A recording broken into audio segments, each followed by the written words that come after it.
My dad worked at the mill for 48 years. And mother worked Sure. small farm. Mm-hmm. Yeah, my dad had registered Guernsey cows. And that was one thing that he was always up at 3:34 in the morning milking cows. And mother, that was another thing she did, was separate the milk and cream. And we sold milk and cream in Potlatch. And I was the runner. She'd drive up down the street and I'd take the bottles of milk and bottles of cream to the different customers on their porch and leave it there, pick up the other bottles. And that was my job. I don't know. Mom paid me a little bit. It wasn't much. It was a lot to me at the time. I worked there, worked at night, going to high school. And he was supposed to be, I think, 18, but I think I was 16 when I started. It didn't matter to them, but it was the laws. But yeah, I worked there, worked, of course, what they call the edger and the sawmill. And they were big logs at the time, not these little things, they were just huge logs. And big slab would fall, and they'd run through the edger. And they didn't try to save anything like then, which they didn't have a pulp mill at Lewiston.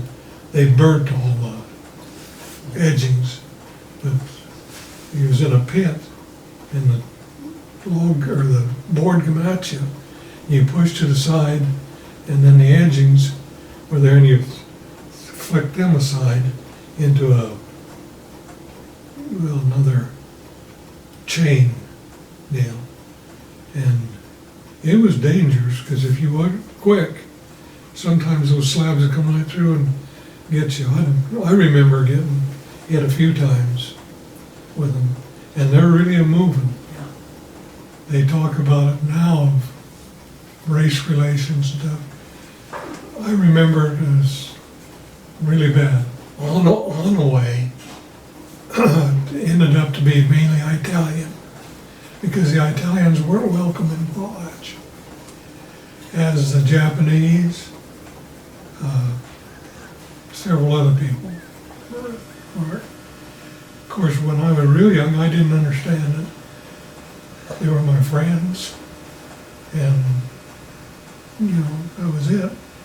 But Dad explained to me that part of what it was, that was the lowest part.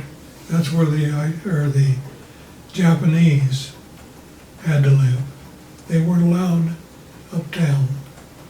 And as went up the streets, and another thing is, the common laborers lived down below. The bosses lived on the hill. And most of the bosses were Norwegian and Swedish. And I've heard why, because they, come from mainly Minnesota. There where Potlatch started, or Weyerhaeuser. But they had the best jobs, lived in the best houses, and everything. They treated bad by the teachers and by the administrators, I guess you call it, and the other kids.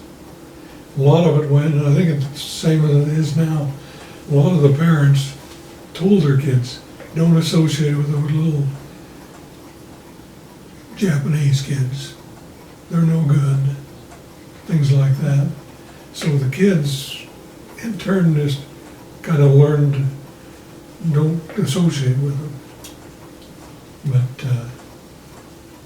my folks were kind of different. My dad was well liked by all the Italians, the Japanese, and Dad tried to, there at the mill, he worked, I think it was 17 years on the dry sorter, pulling lumber. But he made it to being a supervisor, and he would try to hire the Italians and the Japanese and whoever, and they thought he was the greatest guy in the world, which he was for that. Of course, Riverside was the place to go. And stock car races on the weekend, and roller skating, and then they had kind of a carnival outside, and that was unbelievable. Raymond Hansen, and they call him Haywire Hansen, and they rigged up what you call it now, it goes around and around with chairs that hooked on. Oh, okay. Like a swing, like a, yeah. Yeah. Well, they rigged it up, and he was good at it. An old truck wheel with a center and an engine that run it, and rigged cables, just old cables down to the chairs. The chairs were just like kitchen chairs. No, I don't remember any seat belts or anything.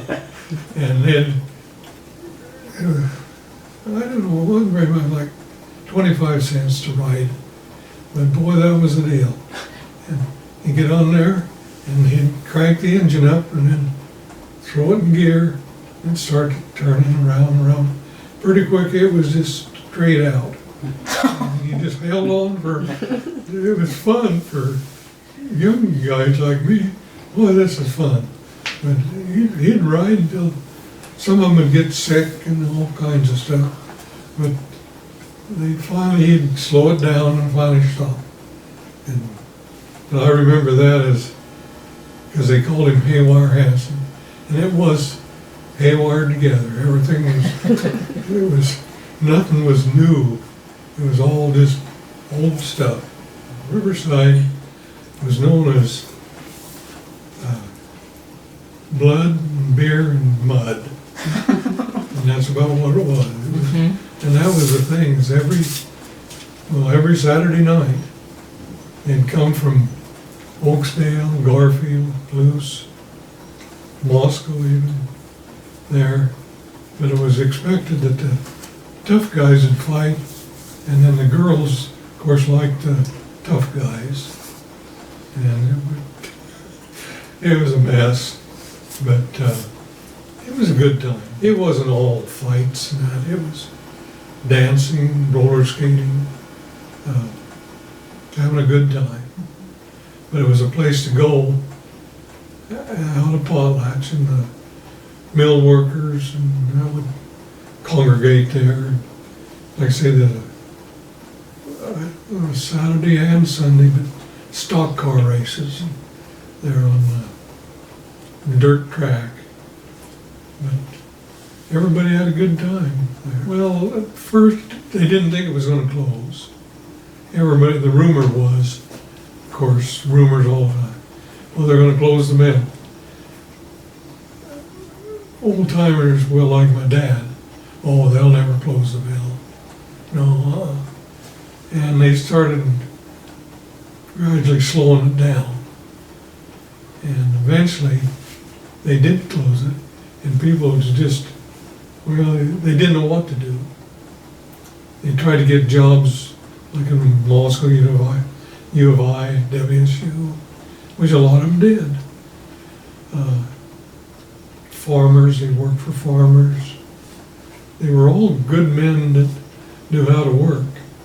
So there was no problem getting a job and working.